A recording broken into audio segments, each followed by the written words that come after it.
Ovaj video je uploadovan uz pomoć SBB mreže. SBB.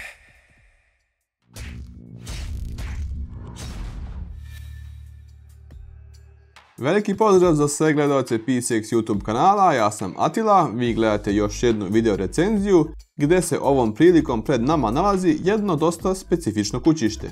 U pitanju je InWin kućište oznake 805. InWin kućišta su malo skupija, ali su zato fenomenalna.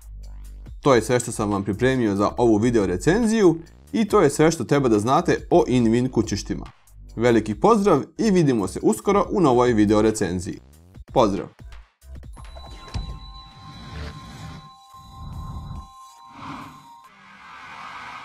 Šalim se naravno, priča nije baš toliko jednostavna, ali to su bukvalno bile reči mog drugara Davea Alcocka iz Velike Britanije. InWin ima veoma jasnu reputaciju u svetu i to zahvaljujući kućištima koja odudaraju od ostatka tržišta. To odudaranje se ponekad prenosi i na cenu, pa u ponudi imaju kućišta od 500 pa do 1000 evrića. InWin u svojoj ponudi ima nekoliko, tako reći, običnih modela koji su isto tako pristupačni kao i bilo koja druga kućišta. InWin 805, koji se nalazi kod mene, bi trebalo da predstavlja najjeftiniju ulaznicu u InWin klub prestiža, jer su za njega odabrani najkvalitetniji materijali, aluminijum i kajeno staklo. InWin 805, makoliko se meni lično sviđalo ovo kućište, ipak više služi estetici nego funkcionalnosti. O čemu je tačno reč, saznaćete u nastavku ove recenzije. Pakovanje je dosta specifično, počeo od toga da se kutija ne otvara na vrhu, nego na najvećoj stranici. Kućište je po ćoškovima osigurano laminiranim sunđerom, što će čuvati staklene stranice čak i od većeg udara ili pada. Sa InWin 805 ćete od samog početka znati da ste pozarili premium proizvod. U bogatoj i veoma elegantno pakovanoj propratnoj opremi dobijate čak i finu krpicu za brisanje stakla, specijalne držače za uređivanje kablova i rezervne šrafove za stranice. Dodatnu zaštitu čini i fina svilenkasta vreća, a uz kućište dobijate i gratis držač za slušalice. Mene retko šta može oduševiti, ali u slučaju ovog kućišta prosto sam oduvan. Kamera nažalost ne može u potpunosti preneti ono što ljudsko oko vidi, a ja ne mogu a da se ne oduševim čistinom koju upotreba stakla donosi. Na kućištu je odmah naznačeno da su stranice od kajnog stakla i skicirano je preporučivo rukovanje sa istima. Upozorenja su stvarno na mestu jer kućište koristi staklene stranice debljine samo 3 mm. Ja sam usput bio car i zaboravio sam napraviti makar jedan snimak gornjeg dijela koji je od brušenog aluminijuma. Ali zato vam mogu reći da se kod svakog InWin 805 modela gornji deo ručno brusi od strane iskusnog čike u fabrici. U ponudi postoje 3 verzije kućišta i razlike su u boji male aluminijumske maskice od ajoportova i boje osvjetljenja u slučaju crvenog modela. Što se tiče spoljašnjosti, nema šta više da komentarišem, sem zadnjeg dela. Pored standardnog ventilatora, 8 PCI ekspanziona slota, mjesta za napajanje koji nema filter ispod sebe, mogu samo kritikovati nedostatak rupa za eksterno vodeno hlađenje.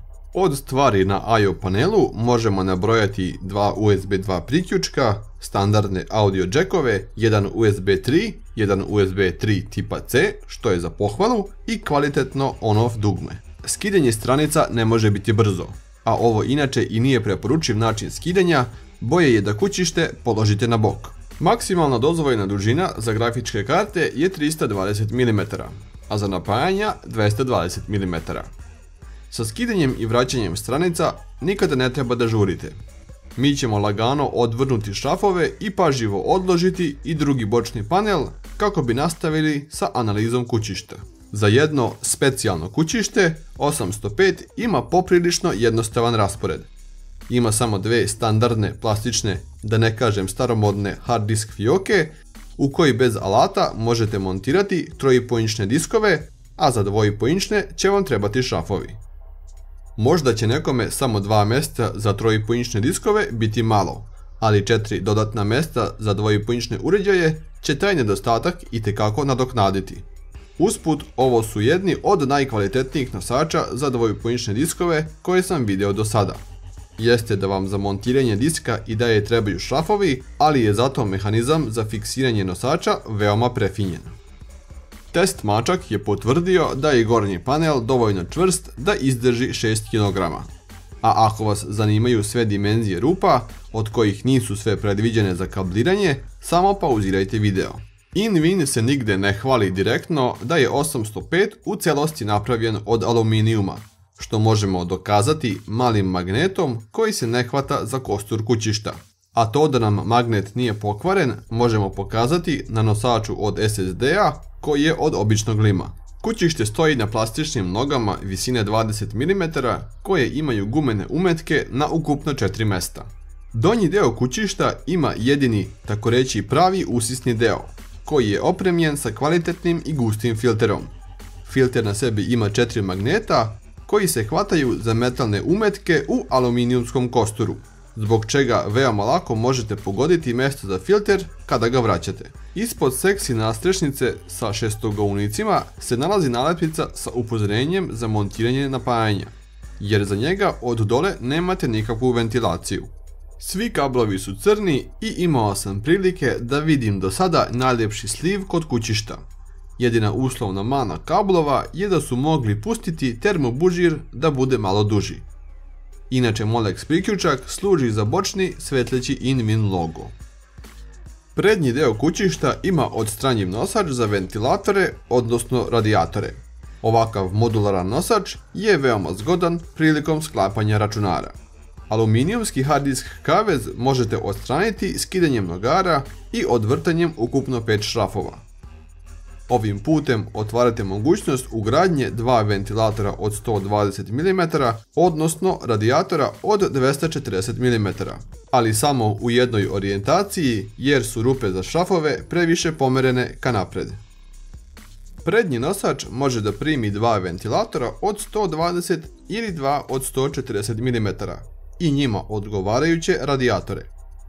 Dodatna opcija nosača je da na njega možete montirati i kavez za hard diskove.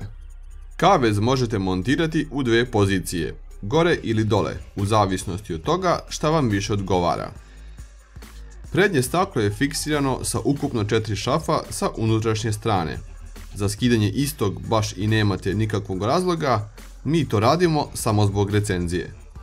Prednja strana ima veoma lepe estetske rupice, ali pošto je staklo veoma blizu prednjem limu, na ove rupe se ne treba oslanjati po pitanju provetrenosti. U prednji deo kućišta bez problema staje radijator od 360 mm i jedina stvar koja vas sprečava da ga montirate je mali rub na nosaču koji možete testericom veoma brzo i lako odfikariti. Trebalo bi da smo pokrili sve bitne stvari oko samog kućišta. Krenut ćemo sa ugradnjom komponenti. Ono što biste mogli odmah uraditi je da pokrijete napajanje dok sklapate računar, da vam neki šraf ne bi slučajno upao. Za jedno dosta usko kućište mesta iza tacne ima dovoljno, ali se oko kablova svakako morate maksimalno potruditi. U pomoć će vam doći veoma korisni držači koje dobijate u propratnoj opremi. Tacna od matične ploče ima mnoštvo rupa, ali nisu sve predviđene za kabliranje. Na primjer, možete iskoristiti rupu gdje se inače montira dvojipoinčni uređaj, ali u zavisnosti od napajanja neki kablovi vam neće biti dovoljno dugački da prebacite preko montiranog SSD-a. Isti problem je doživeo i osmopinski kabel, koji jednostavno nije dohvatio konektor i to samo zbog obrnute orijentacije napajanja. Opet smo morali upotrijebiti ekstender, ali smo višak kabla veoma lako smotali. Prednji nosač od SSD-a nema najsrećniju opciju za kabliranje, ali se ne možemo pretjerano buniti na sveopštu funkcionalnost kućišta. Svakako ćemo pohvaliti modularni nosač uz koji je ugradnja ventilatora i radijatora mačji kašalj. Još jednom ćemo ponoviti da se sa kablovima morate stvarno potruditi da bi sve bilo u dozvojenom nivou, jer staklena stranica neće trpeti previše savijanja i pritiskanja. Za sam kraj moramo spomenuti i atraktivan vakuumski držač za slušalice, koji se odlično slaže sa samim kućištem. Vakuumski držač se lako aktivira jednostavnim okretanjem gornjeg dela. 805 nije savršeno kućište, ali po meni ima savršen izbor materijala i to je za mene dosta. Sudbina plexiglas prozora na skupim kućištima koji koštaju čak 150-250 evra će uvijek biti ista. Na kraju će se izgrebati. Dok staklo, na primjer, uvijek možete očistiti tako da izgleda kao da je novo. Druga krajnost je naravno to da ga možete slučajno razbiti. 805 ima par funkcionalnih mana, a pitanje prednjeg usisa ćemo moći provjeriti tek u praksi, mada ja mislim da će sve funkcionisati kako treba. Makar i na uštrb performansi, ja lično sam spreman da platim tu cenu samo da bih imao kućište koje izgleda tačno tako koliko i košta. Snimanje ove video recenzije je bilo dosta teško, jer su staklene površine reflektivne, pa ste gledajući ovu recenziju vjerovatno više vidjeli moju sobu nego samo kućište. Pa zato ako ste u prilici, ako ste iz Beograda ili prolazite kroz grad, svratite u Bajito prodavnicu na Novom Beogradu, gdje je ovo kućište izloženo. Tamo ga možete vidjeti uživo, što će vam dati mnogo bolji dojam o lepoti nego gledanje ove recenzije. Toliko od mene u ovoj epizodi, udarite taj like ili dislike i obavezno mi ostavite komentar da li vrijedi dati 170 evra na kućište od aluminijuma sa staklenim stranicama. Vidimo se uskoro opet, veliki pozdrav!